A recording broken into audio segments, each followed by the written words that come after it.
Reyes, who is the community volunteer for the Hispanic community. And of course, Mr. Reyes, let me continue our conversation that we had earlier by giving you an opportunity to talk about some problems, economic problems, social problems that might be specific to the Hispanic community and some of the problems that you run into every day in your representation of them throughout the community. Well, I think the biggest hurdle for the Hispanics, or what we want to call them, Latinos, whatever, the immigrants to face is a lack of English knowledge. We have an awful lot of highly educated and highly skilled people that are working way below their skill level because they just don't speak English. So we might have doctors working as dishwashers in some cases. You know, we have engineers digging ditches and things like that. But the thing is, they all want to work because they all have an obligation back home in their home countries to support their families, and many are here because of the job opportunities that are here. Some are here as political refugees. Others are here as economic refugees. The political refugees have an advantage because they are received with status, immigration status that allows us not to worry about immigration officers looking for them. The other refugees may or may not be legal, and a large number of them have drifted in from the Southwest and from places where the job market was not as good as it is here, although they're American citizens or they're legal residents. And there's a large number of them here, and they've come from California, Texas, New Mexico, other places in the Southwest, and we have some coming from New York and Florida and other places. But the main thing here is the job market, and everybody needs a job. So the thing that they face is a lack of a place to live because it's expensive in the first place. And when I first got here, there weren't that many available units, housing units. And consequently, a lot of people were living in what we would term pretty low substandard facilities.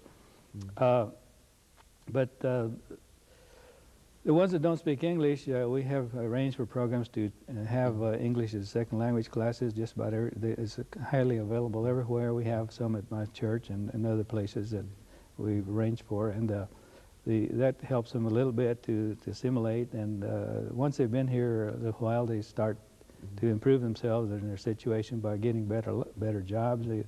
They get more experience, and people get to know them, and they get to be able to understand English better. The problem was the local community was not understanding where all these strange faces were coming from, and consequently they may have felt invaded, because if you live in a community, for example, something like Woodbine, or I'm more familiar with that area because I live in Antioch, and I work a lot with Woodbine Community Center there. And you look around and you see all these different faces because they have quite a few different... There's Hispanic presence you can get. Not just Hispanic. They have Middle Eastern and a lot of other countries are moving into that area because of it's a little more economical to live there. Consequently, you have more and more businesses being established along Nolensville Road, Murfreesboro Road. And the thing is, there's a myth that a lot of these people come here to take jobs away from Americans and that they don't pay taxes and all that. Well, it's incorrect, because a lot of them establish businesses, and they hire people. They create jobs. And also they pay taxes. They file their income taxes and pay Social Security, and they pay tax when they rent an apartment. They're paying taxes there, and although it's hidden, and they pay tax when they buy gasoline and groceries. So they're just as much when they as consume, they pay. They just pay the same taxes as the rest of us do. So the thing is, since they may have a different culture, and I'm fortunate because I grew up in two cultures. I grew up in the Hispanic culture or Latino culture and the American culture. So I feel kind of fortunate there. I think the good Lord was good to me there. Comfortable in both cultures. Right, yes, sir.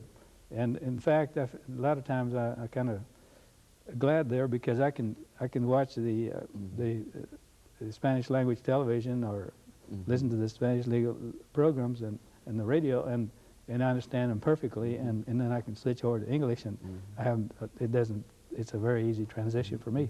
And it is that way for a lot of them. We do have a lot of people that especially those that grew up in the States, who are bilingual American citizens or have been legally made residents, who speak English, and there are quite a few of them here, but you don't necessarily identify them because you don't notice if they speak English.